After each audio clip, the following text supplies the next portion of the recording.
વક્રતુંડ મહાકાય સૂર્યકોટિ સમપ્રભ નિર્વિઘ્નમ કુરુ મે દેવ શુભ કાર્યેષુ સર્વદા.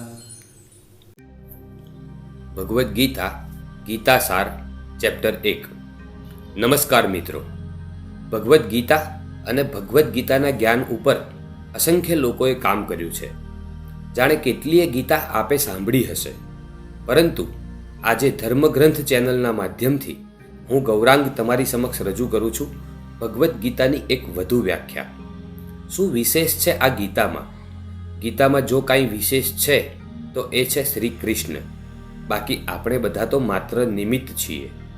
આ ખાસ પ્રયાસ છે કે આજના જમાનામાં આ ગ્રંથ આપણને રસ્તો બતાવે, સરળતાથી ગીતાને આપણે બધા સમજી શકીએ અને આપણા રોજિંદા જીવનમાં તેનો ઉપયોગ કરી શકીએ. અને તેવા જ શુભ આશયથી આજે મેં એક પ્રયાસ કર્યો છે. આમ તો ગીતા વિશે ઘણું બધું કીધું છે અને સાંભળ્યું પણ છે. ભાગ્યે જ કોઈ એવો ધર્મગ્રંથ હશે કે જેના ઉપર આટલું બધું લખવામાં આવ્યું છે. અને એવું તો શું ખાસ છે આ ગ્રંથમાં કે સમય સમય પર આ ગ્રંથ અત્યંત જરૂરી અને માર્ગદર્શક બનતો જાય છે. એકદમ સાધારણ ભાષામાં કહીએ તો ભગવદ્ ગીતા એક ઉત્તર છે. ગીતા એક ઉત્તર છે દુનિયાના દરેક પ્રશ્નોનો. જીવન સાથે જોડાયેલ એવો કોઈ પ્રશ્ન નથી કે જેનો જવાબ શ્રી કૃષ્ણ ભગવદ્ ગીતામાં નથી આપતા. આપણા મનમાં કોઈ શંકા, પરેશાની, ચિંતા, કોઈ પણ પ્રકારની દુવિધા કે કોઈ પણ પ્રકારનો આવેગ હોય, દુનિયાના તમામ ધર્મ સંકટનો ઉત્તર છે ગીતા. ભગવદ્ ગીતામાં 18 અધ્યાય છે અને દરેક અધ્યાયમાં વેદો અને ઉપનિષદોનો સાર છે. અરે ભાઈ, આપ આને વેદ કે ઉપનિષદ સમજીને ડરી ના જતા. એવું ન વિચારતા કે આપણી સમજથી બહાર છે. આના તમામ અધ્યાય અને દરેક શ્લોકમાં આપ પોતાની જાતને અર્જુન સમજીને સાંભળજો, કેમ કે અર્જુનની દરેક શંકા, તેનો દરેક ડર અને સમસ્યા હાલમાં આપણી બધાની પરેશાની છે. અને દરેક પરેશાનીનો રસ્તો બતાવે છે શ્રી કૃષ્ણ. કૃષ્ણને ફક્ત અર્જુનના સારથી ના સમજતા, પરંતુ તેમને આપણા જીવનના સારથી પણ માનો. તેમના કહેવા મુજબ જો આપણે ચાલીશું તો હું દાવાથી કહું છું કે આપણે તમામ મુશ્કેલીઓને સરળતાથી પાર કરી શકીશું. જ્ઞાન, ધર્મ કે ગ્રંથની મોટી મોટી વાતો મારી સાથે નહીં થાય મિત્રો. અહીંયા જીવનની પ્રેક્ટિકલ સચ્ચાઈ અને પ્રેક્ટિકલ પ્રોબ્લેમ્સની વાતો કરીશું. તો ચાલો અમારી ધર્મગ્રંથ ચેનલના માધ્યમથી હું આપને લઈ જઈશ ભગવદ્ ગીતાના 18 અધ્યાયની મુસાફરી પર. અધ્યાય 1. અર્જુન વિષાદ યોગ. પ્રથમ અધ્યાય છે અર્જુન વિષાદ યોગ. અહીંયા શરૂઆત થાય છે ધૃતરાષ્ટ્રના સવાલોથી. તે જાણવા ઈચ્છે છે કે યુદ્ધમાં શું થઈ રહ્યું છે, તેમનો પુત્ર દુર્યોધન અને તેની સેના શું કરી રહી છે, અને સાથે પાંડુપુત્રોની સેના પણ શું કરી રહી છે. અને ત્યારબાદ બંને સેનાઓના શૂરવીરોનું વર્ણન, અને ત્યારબાદ આવે છે અર્જુનનો વિષાદ, એટલે કે એમનું દુઃખ, એમની સમસ્યા, તેમનો ધર્મ સંકટ. ચાલો સાંભળીએ અર્જુન વિષાદ યોગ.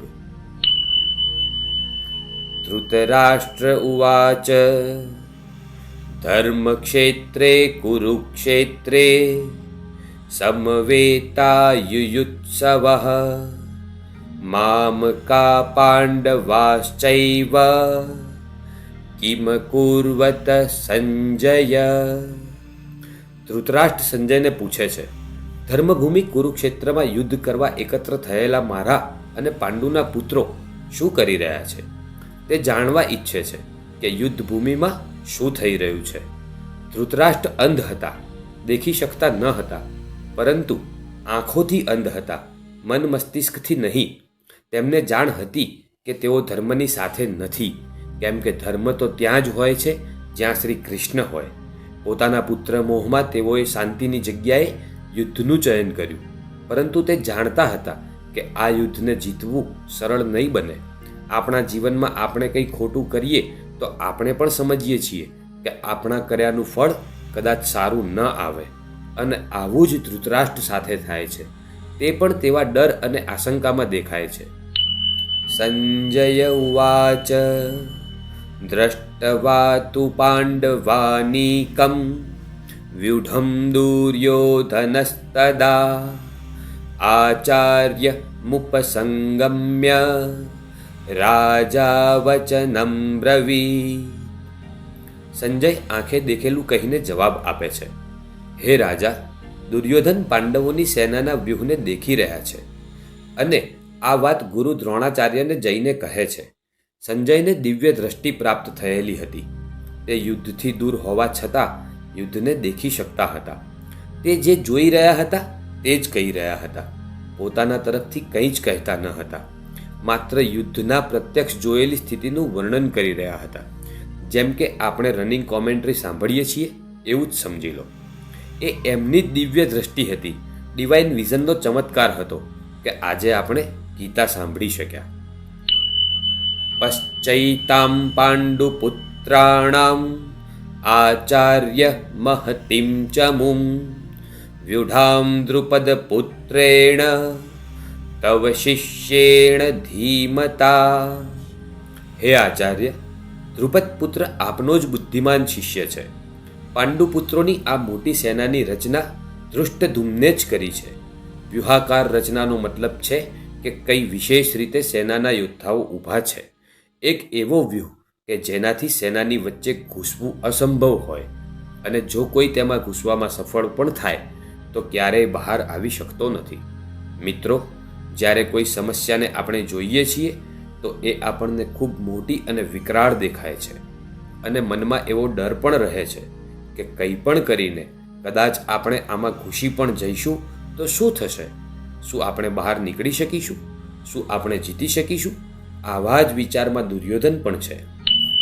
અત્ર સુરા મહેશ્વાસા ભીમાર્જુન સમાયુધી યુયુધાનો વિરાટશ્ચ દ્રુપદશ્ચ મહારથઃ દૃષ્ટકેતુશ્ચેકીતાનઃ કાશીરાજશ્ચ વીર્યવાન પુરુજિત કુંતીભોજશ્ચ શૈબ્યશ્ચ નરપુંડવઃ યુધામન્યુશ્ચ વિક્રાંત ઉત્તમૌજાશ્ચ વીર્યવાન સૌભદ્રો દ્રૌપદેયાશ્ચ સર્વ એવ મહારથા.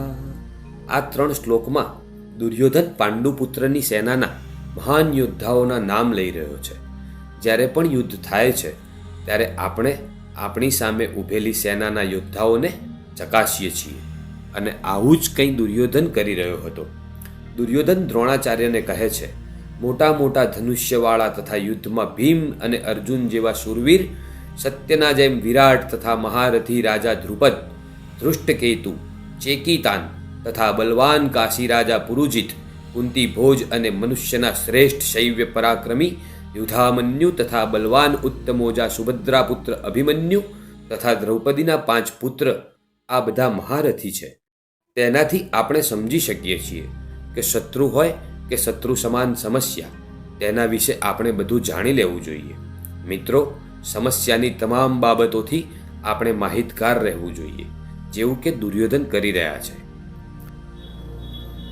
અસ્માકં તુ વિશિષ્ટાયૈ તાન્નિબોધદ્વિજોત્તમા નાયકા મમ સૈન્યસ્ય સંજ્ઞાર્થતામ્રવીમિતે.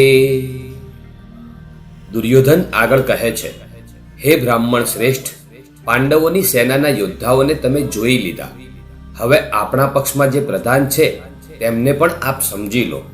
દ્રોણાચાર્યની જાણકારી માટે શત્રુની સેના બાદ દુર્યોધન પોતાની સેનાના જે સેનાપતિ છે તેમના વિશે જાણકારી આપે છે. સમસ્યા વિશે બધું જાણી લીધા પછી વારો આવે છે આપણા પક્ષમાં વિચારવાનો. એ પણ જાણવું પડે છે મિત્રો કે આપણી પાસે શું શું સ્ટ્રોંગ પોઈન્ટ્સ છે. આપ કઈ વાતમાં મજબૂત છો કે જેનાથી તમે સમસ્યા પર વિજય મેળવી શકશો. જેવી રીતે આપે સમસ્યાની તમામ બાબતો વિશે વિચાર્યું તેવી જ રીતે આપે સ્વયંનું આકલન પણ કરી લેવું જોઈએ. ભવાન ભીષ્મશ્ચ કર્ણશ્ચ કૃપશ્ચ સમિતિંજયઃ અસ્વસ્થામા વિકર્ણશ્ચ સૌમદત્તિસ્તથૈવ ચ. સૌથી પહેલા આપ દ્રોણાચાર્ય અને પિતામહ ભીષ્મ તથા કર્ણ અને સંગ્રામ વિજય કૃપાચાર્ય તથા અસ્વસ્થામા વિકર્ણ સોમદત્ત પુત્ર ભૂરિશ્રવા વિશે જાણી લો. મિત્રો, જે રીતે આપણે આજના જમાનામાં રિસ્ક એસેસમેન્ટ કરીએ છીએ તેવી જ રીતે દુર્યોધન પણ પોતાના શત્રુની સેનાને દેખતા દેખતા અને બંને સેનાના યોદ્ધાઓની વાતો કરતા કરતા આગળ થવાવાળા યુદ્ધ માટે તૈયાર થાય છે. ચેલેન્જને બધી બાજુથી સમજીને તેના પર વિજય પ્રાપ્ત કરી શકાય છે. ચેલેન્જને એટલી સારી રીતે જાણી લેવી જોઈએ કે જ્યારે આપણે લડવા જઈએ તો કંઈ નવું ન લાગે, કંઈ સરપ્રાઈઝ ન લાગે. યુદ્ધ હોય કે ચેલેન્જ, સરપ્રાઈઝ આપણને હરાવી શકે છે.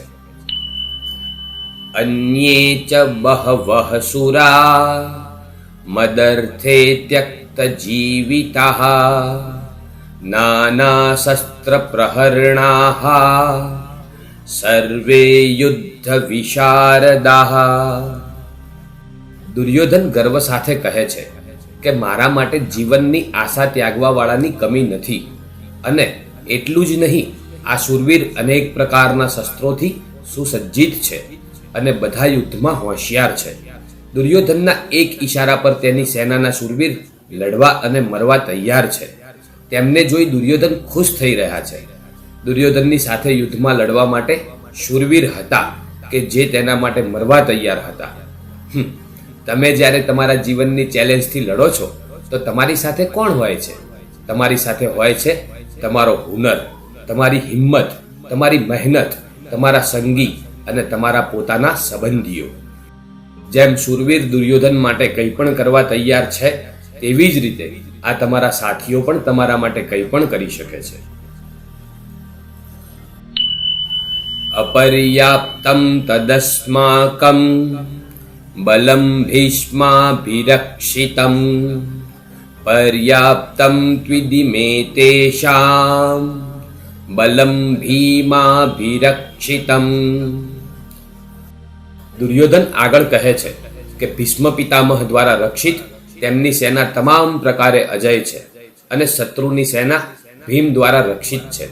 દુર્યોધન કહેવા માંગે છે કે ભીમની સેનાને તે સરળતાથી જીતી શકે છે. દુર્યોધન અહીંયા ઘમંડ દેખાડી રહ્યો છે, જે આપે જરાય કરવાનું નથી, ક્યારેય નહીં. કેમ કે જો દુર્યોધન જાણતો હોત કે તે બીજી સેનાને હરાવી શકે છે તો પછી યુદ્ધ જ શું કામ કરે? યુદ્ધને જીતવા માટે બીજાને હરાવવા પડે છે. અને જો ચેલેન્જને જોઈને એવું લાગે કે આપણે જીતી જઈશું તો તે વિશ્વાસ કે આત્મવિશ્વાસ હોઈ શકે, પરંતુ ઘમંડ નહીં. કેમ કે જો ઘમંડ થાય તો તે તમારી હારની શરૂઆત છે.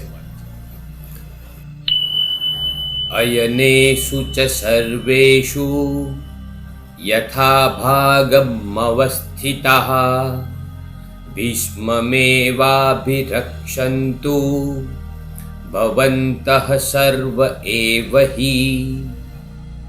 બંને સેનાઓના આ પ્રકારના વર્ણનથી દુર્યોધન પોતાની સેનામાં બધાને પોતાના મોરચા ઉપર પોતાની જગ્યાએ સ્થિત રહીને કોઈ પણ સંદેહ વિના ભીષ્મ પિતામહની રક્ષા કરવા કહે છે.